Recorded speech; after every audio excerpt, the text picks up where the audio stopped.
7:44. I can't wait to get to this. We're going to hear what humans look like in 100,000 years. You may want to wait. It's okay. not pretty. All right. I'll get to that in a second. But the big story, as you mentioned before the break, continues to be the anonymous video that went public yesterday with a local connection. Citizens of Edmonton, Alberta, Canada, we are anonymous.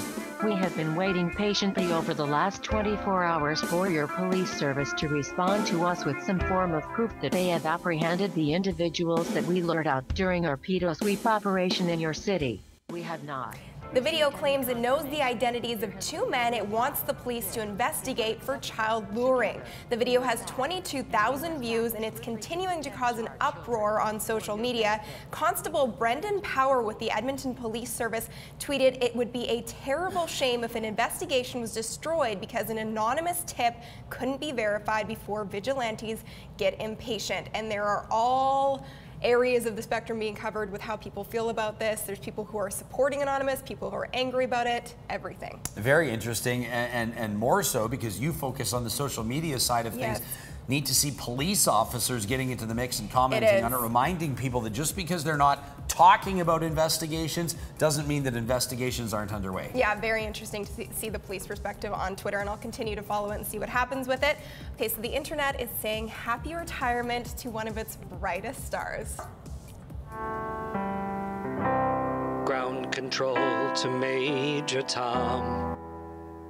Chris Hadfield announced his retirement from the Canadian Space Agency yesterday. He received tweets from all over the world, and Edmontonians sent plenty of messages Hadfield's way. JRM says, "You lived the dream and inspired many, sir. Happy retirement." And I have to say the same thing. I appreciate him for all the content he gave me. Yeah, you know what? It's funny. Some people are criticizing Hadfield for loving the camera so much. I say he's done more to make space exploration cool again. He's a trailblazer. And now I'm going to be interested to see what he does on Twitter during retirement. It'll be maybe he'll join Mark Garneau in the House of Commons. We'll have to see. Maybe, we'll see. Okay, so a new photo, as you mentioned, has gone viral. It's showing us what will look like in the future, and as I mentioned, it's not pretty.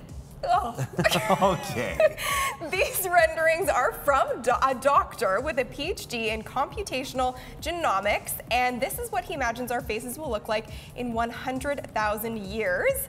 The changes include a larger, I don't know what's going on there, but a larger head to accommodate a larger brain, larger nostrils for easier breathing, denser hair to contain heat loss from a larger head, larger eyes, and more pigmented skin to lessen damage from harmful UV rays. So bigger heads, but with a tan. All I care about is, can we fly by then? I didn't see no wings. Word. Okay. So I don't know. Thanks, Sunny. BDT's Social Bytes coming at us twice a day, 5:40 and 7:40. When we come back, entertainment news with Carla. We're a half hour away from our Bachelorette panel.